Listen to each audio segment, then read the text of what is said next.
Jadi mereka update, mereka itu belajar benar bagaimana caranya nyantet Kanjeng Nabi disantet, karena Rasulullah pernah disantet. Tapi untuk kulolan panjenengan ketika menghadapi sesuatu yang sifatnya gaib, maka bacalah surat. Panjenengan tak ceritani beberapa saat yang lalu saya ketemu dengan 7 dukun. Jangan membuat ariduan lagi, jangan sholawatan lagi. Saya tirakat 30 tahun, semua jin saya kabur semua karena ada sholawat ariduan. Sampaikan wahai malaikat Jibril, mereka yang sholawat kepada nabiku berkumpul karena cintanya kepada Rasulullah, karena cintanya kepada Allah. Sampaikan kepada mereka, kalau aku cinta kepada mereka, aku rindu kepada mereka, dia akan berjumpa denganku dalam keadaan bahagia. Lu jaminan saking Allah. Ya Jibril, sampaikan kepada mereka yang berkumpul untuk bersolawat, berkumpul untuk berzikir, sampaikan kepada mereka bahwa aku mencintai mereka. Dan sampaikan wahai Jibril kepada segenap keluarga langit, yang di situ ada para malaikat, yang di situ ada para nabi dan rasul, arwahnya para aulia, semua penduduk langit. Sampaikan, umumkan kepada penduduk langit bahwa Allah mencintai mereka yang hadir di majelis sholawat dan zikir. Allahumma sholli ala sayyidina Muhammad. Sampaikan kepada mereka dan wajibkan kepada seluruh penduduk langit, penghuni langit, wajib mencintai orang yang duduk di majelis taklim dan majelis sholawat. Allahumma sholli ala sayyidina Muhammad. Maka malaikat ini pun dipimpin oleh malaikat Jibril hadir di tengah-tengah kita. Fa wallah, demi Allah, di tengah-tengah kita ada miliaran malaikat duduk berdamping-dampingan sampai ke langitnya Allah. Ini malaikat di tengah-tengah kita yang kita nggak bisa melihat. Niki berdesak-desakan, bukan lagi jutaan, miliaran malaikat yang ada di tengah kita sampai ke langitnya Allah. Niki mboten terputus. Sofnya malaikat mulai dari tempat ini sampai ke langitnya Allah, sampai ke Sidratul Muntaha, lembus langit 7. Sofnya malaikat tidak terputus, ingin duduk bersama kita di majelisnya Nabi Muhammad. Allahumma sholli ala sayyidina Muhammad.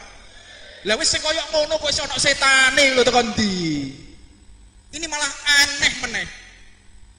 Hati-hati untuk majelis kita kok ana kuntilanak. Hati-hati lho kok kurang ajar majelis. Kualat kapok kowe, mulai pincang kapok kowe. Terusno wae. Allahumma sholli ala sayyidina Muhammad. Berpikir aja salah mikir. Diomongi wong Saidi, gambari wong kok seneng mbek setan iki lho lha opo?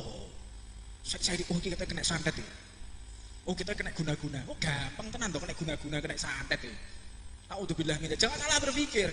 Di tempat ini enggak ada yang berfungsi ilmu hitam, enggak bisa. Panjenengan tak ceritani beberapa saat yang lalu saya ketemu dengan 7 dukun. Tak andani kon. Hadir minta maaf beb, ngapunten, tolong ojo ngadakno ariduan meneh.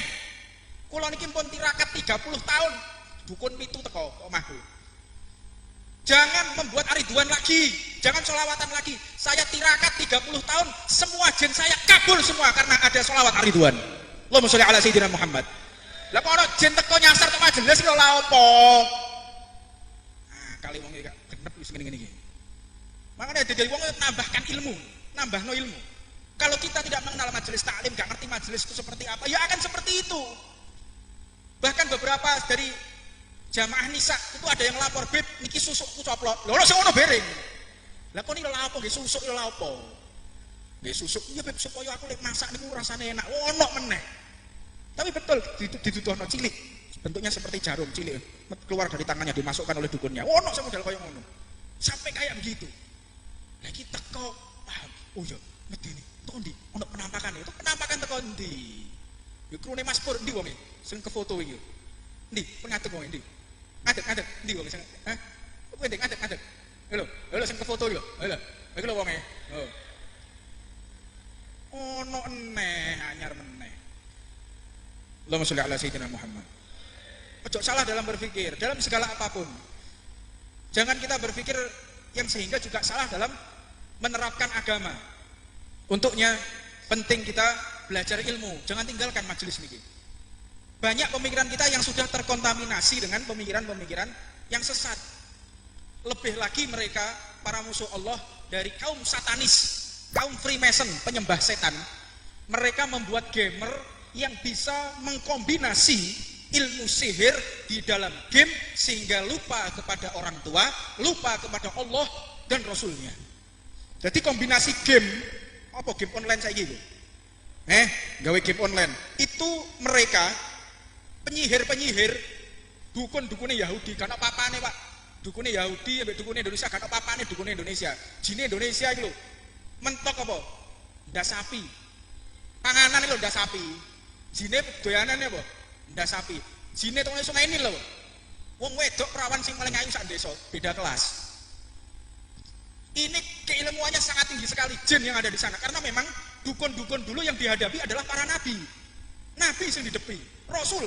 Jadi mereka mengupdate, mereka itu belajar benar bagaimana caranya nyantet Kanjeng Nabi disantet. Makanya asbabun nuzul surat Al-Alaq, An-Nas itu asbabun nuzul karena Rasulullah pernah disantet.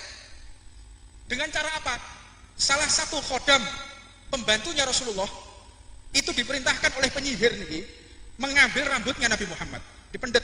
Sing biasa ngerapikan kamarnya Rasulullah niku mendet rambutnya Kanjeng Nabi, maka langsung disantet Kanjeng Nabi, ditaleni dan setunggal golekan. Itu betul. Sampai akhirnya Rasulullah pun sempoyongan. Sampai Rasulullah akhirnya terkena sakit kepala dan turun daripada surat Al-Alaq An-Nas itu sebabnya karena Rasulullah pernah disantet juga. Bukan berarti ini menunjukkan kelemahan Rasulullah, tetapi untuk kulolan panjenengan ketika menghadapi sesuatu yang sifatnya gaib, maka bacalah surat Al-Alaq An-Nas ditambah dengan Al-Ikhlas 3 kali. Terlebih lagi syukur kalau kita mau membaca rotib secara istiqomah setiap ba'dal maghrib. Istiqomah setelah sholat maghrib kita membaca. Ojo sampai kita masuk ke dalam kamar mandi juga niku lepas topi. Jangan sampai masuk ke kamar mandi tanpa menggunakan topi. Makanya sediakno topi yang khusus masuk untuk kamar mandi dan sandal.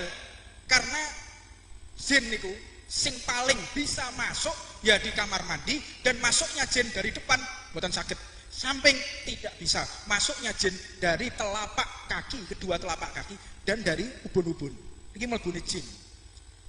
Makanya di ruqyah ono jin di ruqyah metu teko awake ngarep. Ono film iku, Si Manis Jembatan Ancol iku.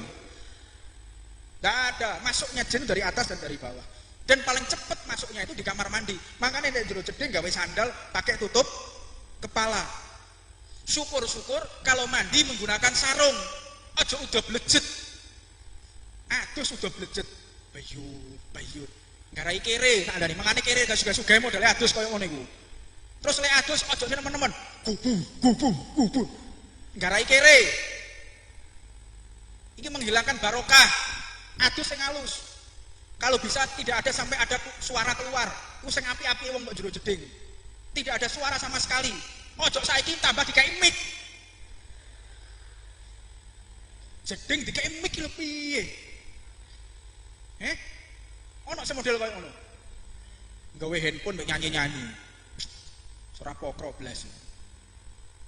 Untuknya majelis semacam ini yang kita hadiri agar kita tidak salah berpikir, tidak salah bermuamalah, khususnya penjemputan kita nanti di akhirat. Kita ingin bertemu dengan Rasulullah, kita ingin bersama Nabi Muhammad, kita tidak mau berpisah dengan Rasulullah. Nabi Muhammad merindukan kita nanti di Telaga Haud. Kanjeng Nabi sudah merindukan kita, Rasulullah sudah kangen dumateng kula panjenengan, ingin bertemu dengan kita, rindu Rasulullah. Tapi pertanyaannya, apakah pantas kita sebagai umat yang dirindukan Rasulullah? Pantas apa mboten? Maka satu-satunya jalan bukti cinta kita kepada Allah dan Rasulnya, hadirnya kita di tempat ini, dan Allah mentakdir hadir. Jadi lek wonten tiyang boten saged hadir ten majelis taklim, itu bukan dia yang tidak bisa hadir, tapi Nabi Muhammad tidak mau dia hadir di majelisnya. Panjenengan yang hadir di majelis sholawat, hadir di majelis taklim berzikir, ini karena Rasulullah ingin bertemu kali panjenengan.